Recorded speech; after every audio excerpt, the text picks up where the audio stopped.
مفتی صاحب، وراثت کی تقسیم کیسے کی جاتی ہے؟ میں چاہتا ہوں کہ وراثت کی تقسیم کے حوالے سے بنیادی باتیں بتا دی جائیں تاکہ لوگوں کا ذہن بن جائے۔ دیکھیں، اس میں سب سے پہلے اصول تو یہ ذہن میں رکھا جائے کہ بعض اوقات بچے جو ہے نا وہ اپنے والدین سے زندگی میں وراثت کا مطالبہ کرتے ہیں، تو درست نہیں ہے، یہ فوتگی کے بعد ہی ہو سکتی ہے۔ جب کسی کی فوتگی ہوتی ہے نا تو سب سے پہلے کچھ حقوق ایسے ہوتے ہیں جن کی ادائیگی ضروری ہے۔ ٹھیک ہے، اس میں سب سے پہلے تجہیز و تکفین ہے، یعنی کفن دفن کے معاملات ہیں وہ کریں، لیکن اس کے اندر سویم تیجا چالیسواں کی جو محفلیں ہمارے یہاں پر ہوتی ہیں وہ وراثت کے مال سے نہیں کر سکتے۔ جو وارثین ہیں ان میں سے کوئی اپنی مرضی سے کرنا چاہے تو کر سکتا ہے، میت کو اس سے فائدہ ہوگا، لیکن وراثت کے مال سے نہیں کر سکتے۔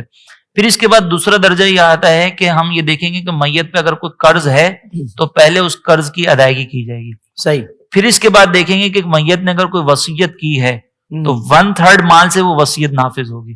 اگر وہ وصیت 1/3 مال سے زیادہ ہے تو بالغ ورثہ اگر اس کی اجازت دیں تو ٹھیک ہے، ورنہ وہ تقسیم نہیں ہو سکتی۔ نابالغ کی اجازت بھی کافی نہیں ہے، اس کی اجازت کے بغیر یا اس کی اجازت کے ساتھ اس کا مال آپ نہیں کر سکتے۔ پھر اس کے بعد جو ہے نا وہ اصحاب فرائض ہوتے ہیں، یعنی وہ افراد جن کا حصہ قرآن میں بیان کیا گیا، جیسے میاں بیوی ہیں، والدین ہیں، اولاد ہے۔ پھر اس کے بعد جو ہے وہ عصبات ہیں۔ یہاں پہ میں خاص طور پر یہ بات ضرور ذکر کروں گا، یہ جو وراثت کی تقسیم ہوتی ہے نا، گھر کے کچھ افراد بیٹھ جاتے ہیں اور وہ کہتے ہیں کہ تم یہ حصہ لے لو، تم یہ مال لے لو، اور یہ تقسیم ہو گئی۔